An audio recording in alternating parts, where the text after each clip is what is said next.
Steve Matley. Today, we are talking with Tunde Ogunwole, Steve Tempel, and Jonathan Preston, and we are looking at different perspectives on what is changing and what to expect and how we want to react to how things are changing right now. We talked about inflation, we talked about interest rates, we talked about the pace of things, supply shortages, labor shortages, and all that seems to culminate where we left off with maybe the answer is to slow things down. And this is something that's, for me, coming out of a construction management background, out of a developer's background, you never want to slow things down. We always said delay is disaster. But right now it may be the prudent thing to do to actually slow things down and stretch things out and make things go slower. Jonathan, does that create any legal quagmire we need to be aware of, where we're trying to actually pace ourselves and slow things down as opposed to push and get everything through like we used to? Yes. Well, mainly what I wanted to mention is slowing down really is a question about the market. If the market can sustain the homes that are going to be purchased, or, an adequate, if interest rates are too high and it's causing a month and a half to 2 to 3 month escrow, which is unusual, then that's something that a developer has to consider. Okay. But as far as your question about what does it do from a legal perspective, if a contract gives a developer, say, 6 months to complete one phase of a subdivision, he has to meet that, especially if he's under contract with a homeowner to provide a certificate of occupancy within a specific time frame. If he does not, he could be liable, or a homeowner could pull out of the purchase. A lot of problems could develop by that. And so the question for the developer really is, am I going to be finished in this time frame that I've already preset in the contract?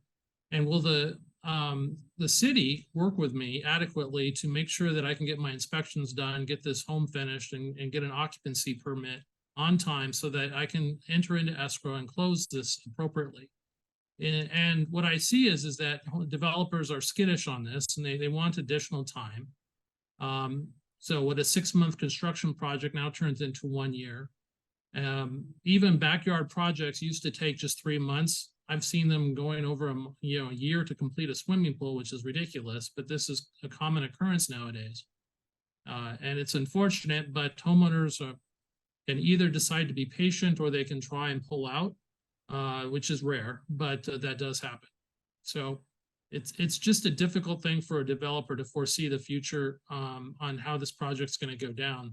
But he has to make sure that he can reasonably perform within a specified time frame. And if it goes over 1 or 2 months, most homeowners will probably stick it out and still want to complete the purchase. But if it goes on for another 6 months to a year, forget it. You're going to have homeowners wanting to go elsewhere. Okay, if there's somewhere else to go, and that's Exactly. a good question, because there's a low inventory of existing homes out there, and there's very few new homes being built right now, and that creates a real pinch. I thought interesting you mentioned kind of the long sales escrows and the fact that it could be contractually obligated to finish within a certain time frame. But I would guess that those terms in the contracts will start changing pretty quickly. That's correct. And homeowners will have to be ready to, whether they have to rent a place in between, Airbnbs or extended stays or whatever it is, waiting for certificates of occupancy. And I think there's another issue that comes in here, and that is agencies having jurisdiction are short-staffed right now too. So trying to get, you mentioned approvals, so plan checks, permits, entitlement approvals, they're not fully staffed departments these days. And you have a lot of, not only understaffed, a lot of the more experienced retired out during the pandemic. And so you have a lot of more green people in there. And that's not a knock on them. It's just they're newer, they're younger. They just don't know. So Tunde, are you seeing that as an issue in your projects? Is there issues with the agencies having jurisdiction right now? Oh, I'm laughing because you're describing what it was like over the last couple of years, where you had the shock of everybody working from home, and many public agencies were used to going into the office. So it was challenging kind of going to a remote world and doing an intake and trying to get permits and figure out if you can get people on site. And during that time, some people did, some more seasoned people at the different agencies did retire, or they decided to focus on other things and work. And so they work part-time. So definitely have seen many jurisdictions not only have staffing challenges in terms of experience, but um, public agencies aren't necessarily known for speed and efficiency, and I think that that's gotten a little bit slower, and that's probably pretty common in a lot of places, not just in California, but outside of California. One of the topics that I thought maybe connects this is, as a construction manager, we talk about the time, the cost, and quality. That's kind of the triangle: the time, the cost, the quality. You can get two sides of the triangle. The other one's going to be a little bit challenging. So if you want good quality at a lower price, then it's going to take more time, and vice versa. And so I think that's one of the things that all of us kind of in the construction management development are thinking about, that triangle. Which side of the triangle can we do without? And very few want to give up quality. And when it comes to having labor issues and supply chain issues, you tend to need some more time to be able to do that, or you're willing to spend more money to get people to focus on your project versus something else. So anyway, those are a couple ideas there. Yeah, I've also seen this, not just agencies of the jurisdiction, utility companies that are shorthanded. And I've seen projects that were held up on their certificates of occupancy because they couldn't get the power hooked up. They just couldn't get the utilities done because there's nobody to do it. Or, as you mentioned, the equipment's not available. Because it's not just the equipment on your construction site, it's the equipment the utility company has to install to connect to, especially if you're doing new developments. And so that becomes a problem too, which most people haven't planned on. All right. So Steve Temple, if are you seeing people wanting to pace things and slow down a little bit right now in your world as people are pulling loans? Do you see them backing away, or do you see more aggressiveness as perceived home prices are supposedly coming down? Although I haven't seen a lot of evidence. Yeah, no, that's a good question, and we get the full spectrum there.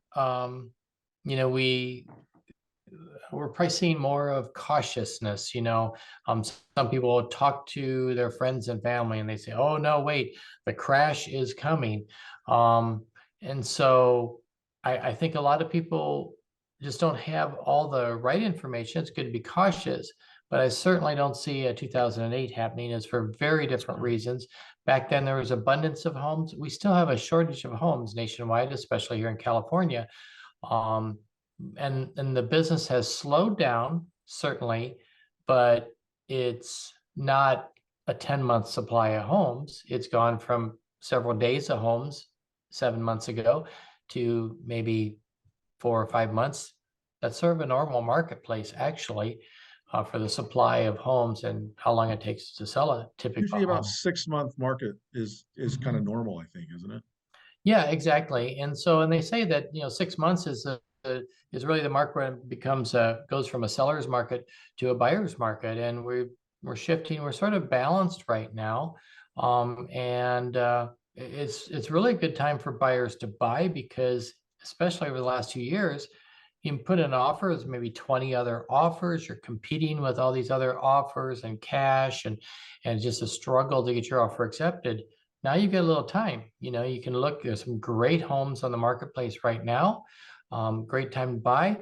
But the hesitancy comes from people, 2 areas. One is people who currently own a house, and they're maybe super low interest rate, and they're wondering, well, if we upgrade, because we want to upgrade, we need a bigger house, growing family, or whatever, our payment's going to go up significantly because the rate's going to be higher than what we have today. So that's the hesitancy with those people. But the first-time buyers, some of them have hesitancy because of their fearing that's going to drop. And I don't see any big drops. We might have a little bit of adjustment nationwide, maybe a little bit. Matter of fact, I was looking at this Freddie Mac. I was looking at a report today. Freddie Mac predicts a 0.2% decrease, 0.2. So that's almost nothing. Fannie predicts a little bit higher drop. But then I was looking at the Mortgage Bankers Association. They're saying a soft market, the first half or first quarter into the second quarter this year. But they're saying by the end of the second quarter, they're expecting things to increase again with property values, because they're anticipating rates dropping and more people wanting to get into the market. Yeah, I think a lot of things, the mortgages have slowed down. Well, refinances are out because if you have a 2% interest, why would you go refinance to anything else? Mhm. Secondly, interest rates are not high right now. Historically, if you're looking at the last 10 years, they are. But if you're looking at the last 50, they're still on the low side. You know, No, it in depends on how big that trend 2002, line is. yeah, in 2002, we were right where we're at today.